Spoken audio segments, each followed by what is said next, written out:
সম্মানিত ভিউয়ার্স, আজকে যে বিষয়টা নিয়ে আলোচনা করব সেটা হচ্ছে নিপল ড্রিঙ্কিংয়ের মাধ্যমে হচ্ছে আপনার সোনালী মুরগির ব্রুডিং করার বিষয়টা নিয়ে। তো অনেকে মনে করেন যে নিপল ড্রিঙ্কিংয়ের মধ্যে আপনার সোনালী মুরগি অথবা ব্রয়লার মুরগি অথবা যে কোনো মুরগি আপনার ব্রুডিংয়ের সময় পানি পান করে না। আপনি দেখেন আমার এখানে বাচ্চাগুলা আপনার ব্রুডিং শেডে পড়ার পরই হচ্ছে পানি খাচ্ছে সুন্দরভাবে। আমি ক্লোজলি একটু দেখানোর চেষ্টা করতেছি।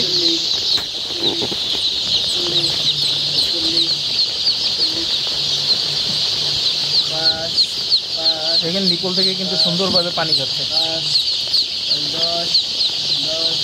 হ্যাঁ, নিপল থেকে খুব সুন্দরভাবে পানি খাচ্ছে। আর বাচ্চাগুলো কিন্তু এরকম না যে আপনার অনেকক্ষণ আগে ছাড়া, সদ্যমাত্র ছাড়া হচ্ছে। আমি দেখাচ্ছি, এই যে কাউন্ট করে করে এখান থেকে ছাড়া হচ্ছে। তো অনেকের মতে আপনার নিপল ড্রিঙ্কিংয়ের মাধ্যমে যেটা সবচেয়ে অসুবিধা মনে করেন সেটা হচ্ছে ওয়েট কম আসা। তো সেই ক্ষেত্রে যদি প্র্যাকটিক্যাল নলেজ নেই, তো প্র্যাকটিক্যালি দেখা যায় যে আপনারা যদি ব্রুডিংটা আপনি রাউন্ড শেপে করেন এবং ম্যানুয়াল ড্রিঙ্কার দিয়ে যদি করান, সেই ক্ষেত্রে আপনার 10 দিন হোক বা 15 দিন পরে যখনই আপনি নিপল ড্রিঙ্কিংয়ের মাধ্যমে এগুলি ট্রান্সফার করবেন, তখন হচ্ছে ওইভাবে নিপল ড্রিঙ্কার থেকে পানি খাবে না। যার কারণে আপনার পরবর্তী সময় দেখা যায় যে অনেক মুরগির ছোট বড় হয়, প্লাস হচ্ছে আপনার ওয়েট ফল করে অনেকটা। তো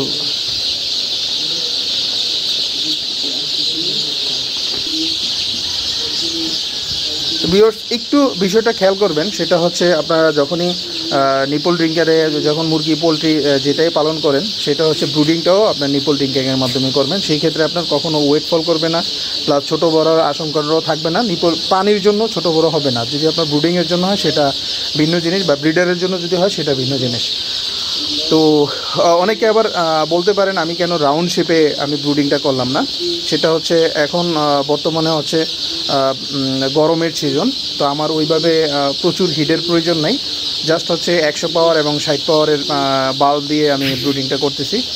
তো আর তাছাড়া হচ্ছে আমার যেহেতু নিপল ড্রিঙ্কিংয়ের মাধ্যমে ব্রুডিংটা করতেছি, সেই ক্ষেত্রে আমি একটু যে পাইপগুলা, পাইপগুলা মোটামুটি না, এটা 10 ফিট করে পাইপ।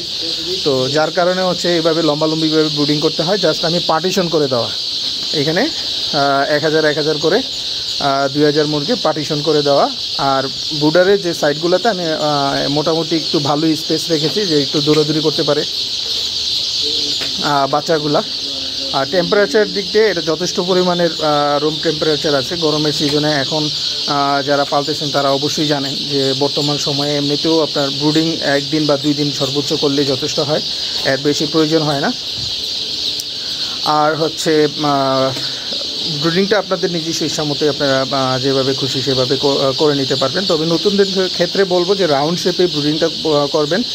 আর যখনই আপনার কিছুটা এক্সপিরিয়েন্স হবে যে ব্রুডিংয়ে কী কী সমস্যা হতে পারে এবং কিভাবে প্রতিকার করতে পারবেন, সেই ক্ষেত্রে হচ্ছে আপনারা এইভাবে ব্রুডিংটা নিয়ে আসতে পারবেন।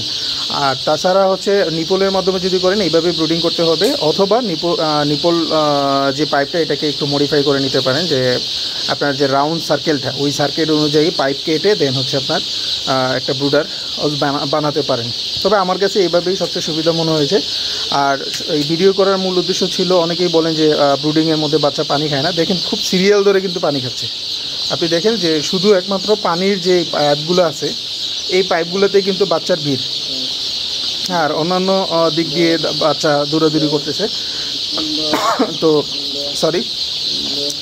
আর তাছাড়া হচ্ছে এখন আমি খাবার দেবো না, যেহেতু ব্রুডিংয়ে ছাড়া অনেকেই জানেন, যারা পুরাতন আছেন তারা অনেকেই আমরা জানি যে ব্রুডিংয়ে বাচ্চা ছাড়ার মিনিমাম 3 ঘন্টা পর্যন্ত শুধু হচ্ছে গ্লুকোজ অ্যান্ড প্লাস হচ্ছে ভিটামিন সি অথবা চিনির পানি প্লাস হচ্ছে লেবুর পানি, দুইটা দিয়েই আপনার প্রথম 2 থেকে 6 ঘন্টা পর্যন্ত রাখতে হয়।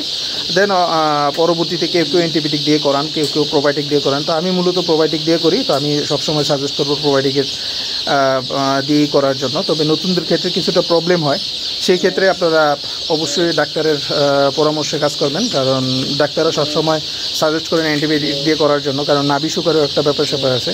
তো প্রোবায়োটিকটা আসলে প্রোবায়োটিক প্লাস হচ্ছে ভিটামিন সি দুইটাও কিন্তু নাভি শুকারে ভালো কাজ করে। তো অবশ্যই প্রোবায়োটিক দিয়ে করার আগে ভালোভাবে জেনে শুনে এবং প্রোবায়োটিকের নিয়মগুলো জেনে শুনে দেন হচ্ছে আপনার প্রোবায়োটিকে হাত দিবেন। এর আগে প্রোবায়োটিক দিয়ে করাটা একটু বোকামি হবে।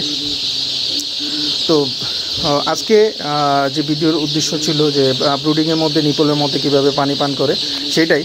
তো আশা করি আপনাদের অনেকটা প্র্যাকটিক্যালি দেখে একটা প্র্যাকটিক্যাল নলেজ একটা বিল্ড আপ হবে যে আসলে ব্রুডিং নিপল ড্রিঙ্কিংয়ের মাধ্যমে ব্রুডিং হয় এবং নিপল ড্রিঙ্কিংয়ের মাধ্যমে বাচ্চারা পানি পান করে।